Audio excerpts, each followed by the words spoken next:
Welcome to ASRM Today, a podcast that takes a deeper dive into the current topics in reproductive medicine. Hello, everyone. I'm Dr. Jeffrey Hayes, your host for this episode of ASRM Today. Today, I'm speaking with Dr. Jennifer Kawwass. Dr. Kawwass is a part of the ASRM COVID-19 task force and is here to speak with us today about update number 3. Dr. Kawwass, thank you for joining us. Thank you so much for having me. Dr. Kawwass, if you would tell the audience a little bit about yourself and then briefly describe what your involvement is with the task force. So I am one of the physician members of the ASRM COVID-19 task force. I'm the medical director of the Emory Reproductive Center and an associate professor at Emory University in Atlanta, Georgia. I'm also on the SART Executive Council, and I'm a guest researcher on the ART team at the CDC. I've worked on projects in the past that focus on the intersection of infectious diseases like Zika and HIV and fertility treatment. But this has been different, hopefully for all of us, truly a once-in-a-lifetime experience. Dr. Kawwass, I understand that this task force has been advising ASRM members on coping with the COVID pandemic. Can you tell me about the task force and how it arrived at these recommendations? Yeah, sure. The task force consists of physicians, patients, embryologists, mental health providers, and infectious disease experts from all around the United States. The task force was purposeful in putting together a group of individuals that incorporate diverse perspectives. We had providers from all around the country and were able to include both academic and private practice physicians. On March 13th, Dr. Catherine Rakowski called together the initial group of task force members, asking if we'd be willing to work together to come up with recommendations to protect patients, physicians, and staff during what was turning out to be a global pandemic. At that point in time, the pandemic was just beginning in the United States, but we had a premonition of what could be in our future. We spent the weekend reading about experiences and outcomes in China and Italy, where the situation had become incredibly grim. Mounting death tolls, shortages of ventilators, rationing of available resources based on age and prognosis. It was absolutely awful. As we read about the medical experiences abroad and the growing numbers of deaths in the United States, compounded by the limited availability of testing in the U.S., we started to realize the gravity of the situation. We felt it our responsibility to write guidance that would minimize the number of deaths in the United States and maximize the availability of resources for those ill with COVID-19. The break would also allow for a temporary pause as clinicians and scientists work to learn more about the best practices to minimize infectious risk and to gain more clarity about the impact of COVID-19 on pregnancy. We worked as a team to determine the best next steps to optimize the response to the pandemic in the U.S. Writing the initial recommendations was not easy. There are so many potential medical, social, and financial downstream impacts of temporary halting all non-urgent fertility care. However, the risk of contributing to amplifying the pandemic in the United States and of being indirectly responsible for illness in patients and staff was real. The task force is made up of primarily REI physicians. We have devoted our lives to fertility care and want nothing more than to help our patients. The decision to pause non-urgent treatment was a very difficult decision, but ultimately felt to be for the greater global good. It was consistent with recommendations that were released the same weekend in March from the American College of Surgeons that recommended that all non-urgent procedures throughout the country be temporarily postponed.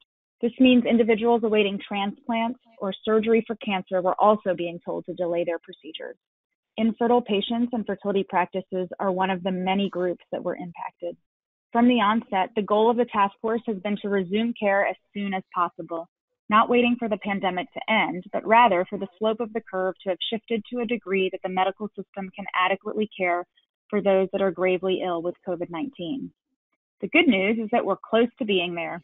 At least in some parts of the country, it appears that a methodical, cautious, gradual reopening is reasonable. The new normal of continued vigilance with altered practice patterns to minimize risk of viral transmission will likely continue until a vaccine for the novel coronavirus is available. Thank you, Dr. Kawwass. What then is the main focus of the task force at this moment? At the moment, the task force is focusing on reopening strategies, mechanisms to allow practices to offer a full spectrum of care in the safest way possible. We are working with ASRM to also provide materials, podcasts, handouts, webinars, journal clubs, mental health resources, that will help patients and practices cope with these transitions and provide current, up-to-date information regarding the current knowledge surrounding SARS-CoV-2 testing, immunity, and its impact on pregnancy. How are the most recent recommendations different than previous documents and updates? The most recent recommendation from April 24th acknowledges that the temporary national pause helped to flatten the curve, and also that there is now significant geographic variability in the severity of the outbreak and availability of testing and resources around the country.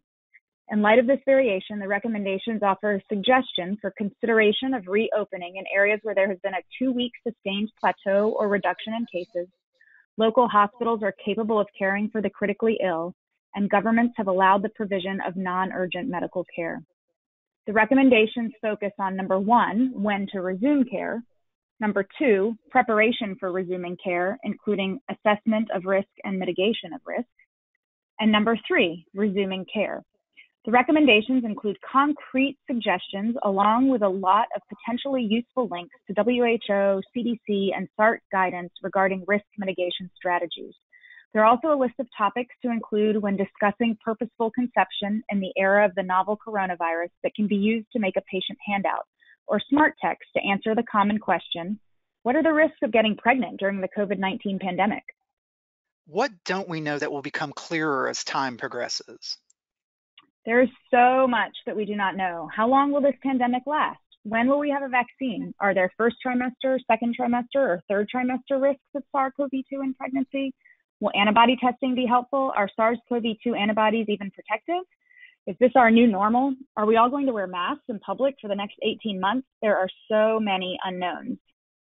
This is part of what adds to the anxiety.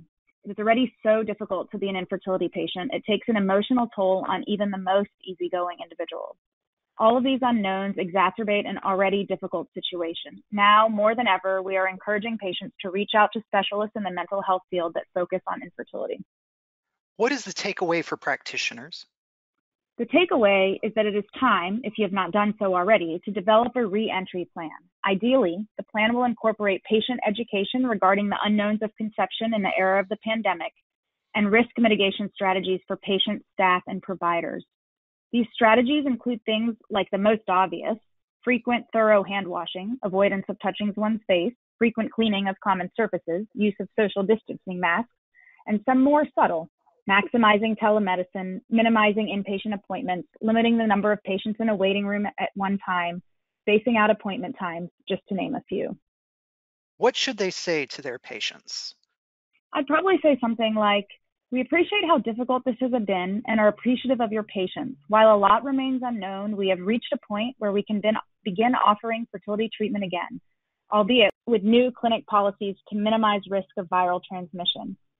It would be appropriate to have a handout, portal message, or verbal conversation regarding the unknowns related to starting treatment within the pandemic.